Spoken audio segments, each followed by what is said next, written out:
বিয়ে 3 দিন হয়ে যাওয়ার পরেও আমার সাথে আমার স্বামীর সম্পর্ক খুব স্বাভাবিক। রাতে খাওয়া দাওয়ার পরে দেওর ননদদের সাথে হাসি ঠাট্টা শেষে রাত 12টার দিকে আমি ঘুমোতে আসলাম। আমার স্বামী আমাকে দেখে দ্রুত বিছানা থেকে উঠে দাঁড়ায়, যেন আমি তার অফিসের বস। এক্ষুনি তাকে এক রাম ধমক দেব। আমি কিছুক্ষণ বিছানায় বসে থাকলাম, তারপর হাত মুখ ধুয়ে ফ্রেশ হয়ে ঘুমোতে আসি। উনি ততক্ষণে মশারি টাঙিয়ে ফেলেন। মশারি গুজতে গুজতে লাজুক স্বরে বলেন, বহুদিনের অভ্যেস বুঝলে, আর আমি না মশারি না ছেড়ে টানাই না। বিশ্বাস করো, ভিতরে তুমি একটাও মশা পাবে না। তুমি কিন্তু পুরো রাত আরামে ঘুমোতে পারবে।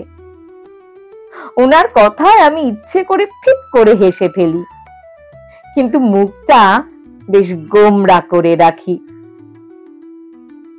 টান টান বিছানায় চমৎকার পরিষ্কার মশারি, রুম জুড়ে হালকা এয়ার ফ্রেশনারের গন্ধ। আমার মন্দ লাগে না। তবে আমার স্বামীটি কিন্তু এখনো কোনো স্বামী সুলভ আচরণ করছেন না। কেন করছেন না সেটাও ভেবে পেলাম না। আমার মোবাইল টেপাটিপির অভ্যেস সেরকম কিছু একটা নয়, তবুও কিছুক্ষণ অনলাইন থাকলাম। তারপর মনে মনে ভাবলাম, এমা, এই মাঝরাতে আমার নামের পাশে সবুজ বাতি দেখলে সবাই কি ভাববে? উনি কিন্তু অপেক্ষা করছেন। উনি মানে আমার স্বামী হায়দার। একটা সময় উনি কথা বলা শুরু করলেন, ভার্সিটির মজার মজার গল্প। কোন স্যারকে কি নামে ডাকা হতো, কার প্রেমিকাকে ভুল প্রেমপত্র সাপ্লাই করা হয়েছিল, এই সব গল্প। আমিও টুকটাক জবাব দিলাম। কাল বিকেলে আমরা জামালপুর চলে যাব, ওখানেই ওর পোস্টিং। আব্বা আমাকে ফার্নিচার দিতে চাইলে উনি একটু বিরক্ত হলেন সম্ভবত। মাথা নিচু করে বললেন, বাসায় আপাতত আমার কিছু লাগবে না, লাগলে আমি অবশ্যই আপনাকে জানাবো। পরদিন আমাদের চলে যাওয়া উপলক্ষে আমাদের বাসা থেকে সবাই এলো। বড় আপা তীক্ষ্ণ চোখে খানিকক্ষণ আমার দিকে চেয়ে কি দেখলেন কে জানে। তারপর ফিসফিস করে বললেন, এই, তোদের মাঝে ওইসব হয়নি? ওইসব? ওইসব আবার কোন সব? বোঝে না, ন্যাকা। স্বামী স্ত্রীদের মাঝে যা হয় আর কি। আমি চুপ করে রইলাম। আমার বড় বোন ঝড়ের বেগে ড্রয়িং রুমে চলে গেলেন, সম্ভবত সবাইকে এসব জানাতে। আমি তো লজ্জায় একদম এক শেষ। ও আমাদের বাসার সবাই আসার উপলক্ষে প্রচুর আয়োজন করেছে। নিজে গিয়ে তাজা মাছ কিনে এনেছে, খুঁজে খুঁজে ভালো দই ও ফিরনির জন্য খাঁটি দুধ নিয়ে এসেছে। আমার ননদেরা আমাকে দামি একটা শাড়ি পরিয়ে দিয়েছে। আমি শাড়ি ভালো পরতে পারি না, সেই মনে হয় বোনেদের কাছে জানিয়েছে এই কথাটা। তার বোনেরা মেহমান কেউ বেড়াতে এলেই দৌড়ে আমার রুমে আসে, আমাকে শাড়ি পরিয়ে সাজিয়ে ভাইয়ের দিকে তাকায়। ওর ভাই লাজুক চোখে আমার দিকে তাকিয়ে বলে, মেহমান এসেছে তো, তুমি যদি অস্বস্তি বোধ করো তাহলে বেশিক্ষণ শাড়িতে থেকো না, আমি ম্যানেজ করে নেব। ও হ্যাঁ, শাড়িটায় তোমায় অদ্ভুত মায়াবী লাগছে। এই রঙের আরো একটা শাড়ি আমি তোমাকে পরে কিনে দেব। যা কিছু সুন্দর সেটা কিন্তু দুটো হওয়া উচিত, যেন একটা শেষ হলেও আরেকটা থাকে। দুলাভাই ওকে আমার রুমে ডেকে এনে রীতিমতো জেরা শুরু করলেন। আচ্ছা, তোমাদের সমস্যাটা কি বলো তো? আসলে সমস্যাটা কার? হেন তেন নানান প্রশ্ন। আমি তো লজ্জায় লাল হয়ে যাচ্ছি। ও দেখলাম বেশ সাবলীল ভাবেই সব কটা প্রশ্নের উত্তর দিচ্ছে। দুলাভাইকে সুন্দর করে বুঝিয়ে বলল, আমারই তো স্ত্রী, এত তাড়াহুড়োর কি আছে। দুপুরে খাওয়া শেষ হবার পরপরই গাড়ি চলে এলো। আমার শাশুড়ি খাবারের ব্যাগ দিতে চাইলেন সাথে। ও খুব আস্তে না বলল। তারপরেও টুকটাক জিনিস প্রচুর হয়ে গেল। ও শুধু আমার আর ওর কাপড়ের লাগেজটা গাড়িতে ওঠালো। আমাদের বাসা থেকে আনা জিনিস ওদের বাসায়, আর ওদের বাসার সব জিনিস যা আমাদের জন্য রেডি করা হয়েছিল সব আমাদের বাসায় পাঠিয়ে আমার পাশে গাড়িতে উঠে বসলো। আমার কেন জানি না খুব কান্না পাচ্ছিল। এই অদ্ভুত মানুষের সাথে একটা বাড়িতে একা একা কি করে থাকবো কে জানে। জামালপুরের বাসাটা চমৎকার, খুব গোছানো। মানুষটা খুব গোছানো টাইপের, সেটা দেখলেই বোঝা যায়। বিয়ের প্রস্তুতি স্বরূপ সে শুধু বাসাই নেয়নি, 2 বেডরুমের বাসায় ডাইনিং, ড্রয়িং সহ যেখানে যে আসবাব থাকা দরকার সবই আছে। সবচেয়ে আশ্চর্য, রান্নাঘরে বেলন পিঁড়ি থেকে শুরু করে ব্লেন্ডার পর্যন্ত আছে। সব জিনিস একেবারে টক টক করছে। আমার হঠাৎ করে মনটা ভালো হয়ে গেল। সে নিজেই আমাকে চা বানিয়ে খাওয়ালো, সাথে কেক আর গরম সিঙ্গারা। এগুলো আসার পথে কেনা। সে সিঙ্গারা কোনা দেখতে দেখতে বলল, পাকা হাত না, পাকা হাতে সিঙ্গারার কোনা এত ভোঁতা হয় না। আমি ঠিক করে হেসে ফেললাম। সে খুঁটিয়ে খুঁটিয়ে কেকের ডেট দেখে তারপর আমায় খেতে দিল, যেন আমি তার বাড়ির বিশিষ্ট কোনো মেহমান। ত্রুটি দেখলে এক্ষুনি রাগ করে চলে যাব। রাতে সে আমায় গোসলে পাঠিয়ে রান্নাঘরে খুঁটখাট শুরু করলো। আমিও কিছু বললাম না। কাপড় আলমারিতে গুছিয়ে আমি গোসলে চলে গেলাম। এসে দেখি ভাত, আলু ভাজি, ডিম ভুনা আর ডাল ভর্তা সে টেবিলে রেডি করে রেখেছে। আমায় দেখেই হেসে বলল, তুমি কি একটু অপেক্ষা করবে? আমি গোসলটা করে আসি। আমি হেসে বললাম, হ্যাঁ হ্যাঁ, যাও। মানুষটাকে প্রথম তুমি ডাকলাম, ভালোই লাগলো বেশ। রাতে আবার গল্প। আজ তার একটু উন্নতি হয়েছে। আমার ঘুম আসছিল না। সে খুব যত্ন করে আমার চুলে বিলি কেটে দিল। কখন ঘুমিয়ে গেছি মনেই নেই। সকালে দেখি খিচুড়ি আর ডিম ভাজি, বেগুন ভাজি সহযোগে নাস্তা রেডি। গ্লাসের নিচে একটা চিরকুট, লামিয়া তুমি খেয়ে নিও, আমি বিকেলে আসার সময় বাজার করে নিয়ে আসব। তুমি চুলা ধরিও না কিন্তু। এর মাঝে খিদে পেলে কৌটোয় বিস্কুট আছে। কালকের বাসি কেকটা খেও না, ওটা ভেজাল তেল দেওয়া আছে, খেয়েই বুঝেছি। স্ত্রীর কাছে স্বামীর কি অদ্ভুত চিঠি, তাও আবার প্রথম চিঠি। আমি হাসবো নাকি কাঁদবো? এর পরের 3 দিনে বুঝে গেলাম আমার স্বামী ভোজন প্রিয় না, তবে খাদ্য রসিক। সে শুধু খেতে না, রাঁধতেও পছন্দ করে। অফিস থেকে ফিরেই মাছ কাটে। আমি সবজি কেটে দিলে সে হাসে, তবে হাসির ধরন দেখে বোঝা যায় সে আমার চেয়ে অনেক ভালো সবজি কাটতে পারে। না, সে চেখেও সে তরকারিতে ঠিকঠাক লবণ দেয়। রান্নার রং কেমন হয়েছে আমাকে বারবার জিজ্ঞেস করে। এই 3 দিনে লাউ দিয়ে শোল মাছ, পুঁটি মাছ ভাজা, গরুর পায়া, মুরগির কোরমা, এসব কঠিন রান্নাগুলো সেই করেছে।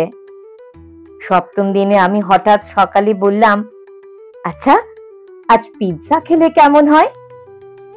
সে হেসে হেসে বলল, বেশ তো, খুব ভালো হয়, আমারও কেন জানি না আজ পিৎজা খেতে মন চাইছে, বুঝলে?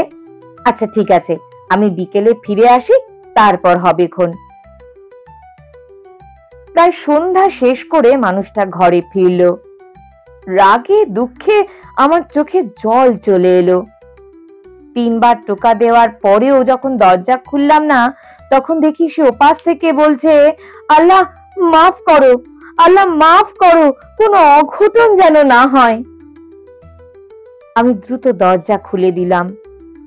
তার 2 হাত ভর্তি নানান পদের বাজার। আর নতুন কি? সে প্রথমে গোসলে গেল, তারপর আমি ওভেনে খাবার গরম করলাম। সে উপদেশ দিতে থাকলো, আমি বাসায় না থাকলে তুমি কিন্তু চুলা ধরাবে না। টুকটাক কিছু খাবার ওভেনে গরম করলেই চলবে, কিন্তু চুলা ধরাবে না। আমি তাকে কিচ্ছু বললাম না। সে ডাইনিং টেবিলে মনোযোগ দিয়ে কি সব করছে। আমি রুমে এসে বই পড়া শুরু করলাম। মানিক বন্দ্যোপাধ্যায়ের রতসী মামি আমার ভীষণ প্রিয়। গল্পটা যতবার পড়ি ততবার চোখে জল আসে আমার। এমনও প্রেম হয়, তাও আবার স্বামী স্ত্রীর। একটু পরেই সে ডাকতে লাগলো, লামিয়া এদিকে এসো, একটু দেখে যাও কি বানিয়েছি। উঠে গিয়ে দেখি লোকটার কপালে ঘাম, সামনে একখানা মস্ত পিৎজা। শুধুমাত্র শুনে বা ইউটিউব দেখেও যে এত সুন্দর পিৎজা বানানো যায় এই প্রথম দেখলাম। কারণ আমি জানি জামালপুরে ভালো পিৎজার দোকান নেই। আমার বর সাহেব তাই আমাকে খুশি করতে সরাসরি পিৎজা বানিয়ে খাওয়াচ্ছেন। আমি পিৎজাটি সুন্দর করে কাটলাম। আজ সন্ধ্যায় কিছু রান্না করা হয়নি, তাই পিৎজাই আমাদের রাতের খাবার। সে যখন তোয়ালে কাঁধে চাপিয়ে আমায় খেয়ে নিতে বলে আবার গোসলে চলে গেল, তখনই আমার কেমন যেন একটু খটকা লাগলো।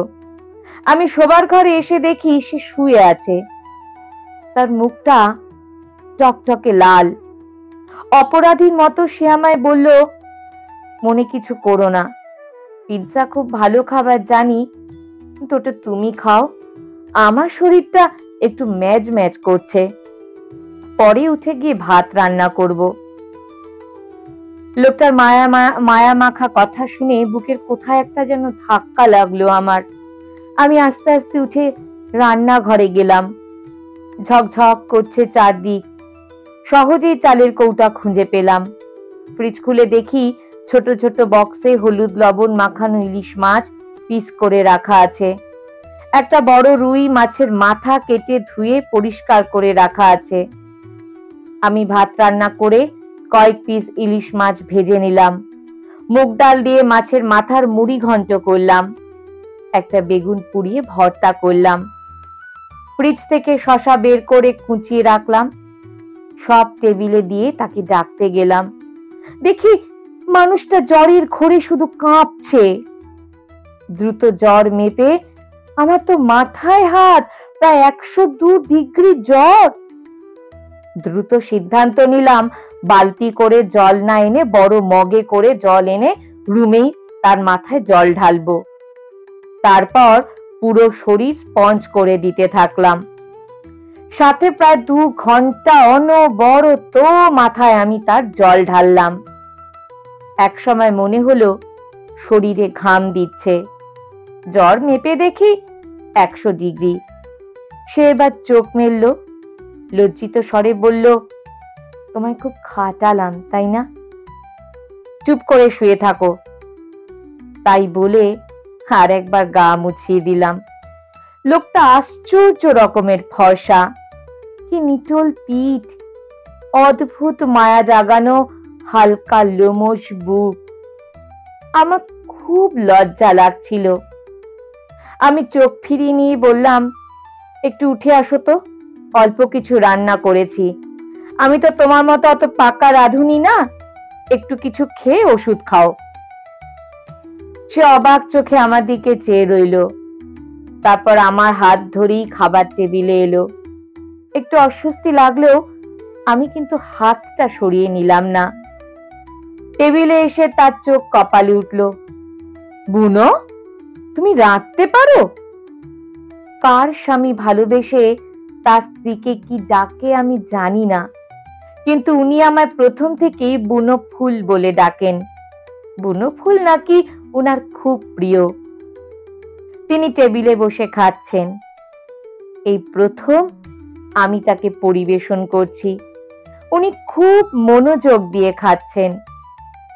ইলিশ মাছ আর মুড়িঘণ্ট যেভাবে তৃপ্তি নিয়ে খেলেন, দেখে আমার মনটা ভরে গেল। বেগুন ভর্তা মাঝে মাঝে নিচ্ছেন আচারের মতো। আমি অবাক হয়ে দেখছি, খুব আস্তে আস্তে তার চোখে জল জমছে। বুঝলে বুনো, গত 22 বছরে আমায় কেউ এত যত্ন করে খাওয়ায়নি জানো। আমি তোমায় রাত্রি দিই না কেন জানো? আমি যখন খুব ছোট, তখন আমার মা রাঁধতে গিয়ে আগুনে পুড়ে মারা যান। আমি মানুষ হয়েছি দাদির কাছে। ওনার মৃত্যুর পরে বাবা আবার বিয়ে করেন। আমি স্কুল থেকে বাসায় ফিরে ভাত চাওয়ার সাহস পেতাম না। রান্নাঘরে কোনো শব্দ হয় কিনা তার জন্য কান পেতে থাকতাম। দয়া করে কেউ খেতে দিলে খেতাম, নইলে খেতাম না। আমি যখন ভার্সিটিতে পড়ি তখন সকালের নাস্তার টাকা থাকতো না। বন্ধুরা সকালে নাস্তা করার সময় কেউ আমায় ডাকলে আমার নাস্তা হতো, নইলে হতো না। টিউশনি করাতাম। তারা কিছু খেতে দিলে কি যে ভালো লাগতো তোমায় বলেই বোঝাতে পারবো না। মানুষটা বলেই চলেছে, আর আমার চোখ দিয়ে টপ টপ করে জল পড়ছে। হঠাৎ আমার দিকে তাকিয়ে সে ভীষণ বিব্রত হলো। না, তুমি তো দেখছি খুবই নরম মনের মেয়ে। ইস, সব কথা একদিনে বলে তোমায় কি কষ্টটাই না দিলাম। খাওয়া শেষে সে বাসনগুলো বেসিনে নিয়ে যাচ্ছিল। আমি হাত থেকে বাসন কেড়ে নিয়ে বললাম, ফের যদি রান্নাঘরে খাওয়া ব্যতীত ঘুরঘুর করতে দেখি তোমায়, তাহলে দেখো খবর আছে তোমার। দ্রুত বাসনগুলো পরিষ্কার করে রুমে এলাম। সে কাত হয়ে একটা চাদর জড়িয়ে শুয়ে আছে। আমি আস্তে আস্তে তার চাদরের নিচে ঢুকে গেলাম। আলগোছে সে আমায় বুকের মাঝে জড়িয়ে নিল। এই এই, তুমি তো আমায় বুকের মাঝে পিষে ফেলছো। কিন্তু কে শোনে কার কথা? এক সময় আমি শুয়ে আছি, সে আমার চুলগুলো হাতে পেঁচিয়ে পেঁচিয়ে রোল বানাচ্ছে। আমি তার দিকে তাকাতেই সে মৃদু হাসলো। আমি তাকে জড়িয়ে ধরে বললাম, এই, তুমি না একদিন বলেছিলে যা কিছু সুন্দর সেটা দুটো হওয়া উচিত, যেন একটা শেষ হয়ে গেলেও আর একটা থাকে। সে বিপুল উৎসাহে আমাকে বুকে টেনে নিতে নিতে বলল, ভুল বলেছিলাম, যা কিছু সুন্দর তা অফুরান হওয়া উচিত। ভালোবেসে যদি সুখ নাহি, তবে কেন মিছে এ ভালোবাসা?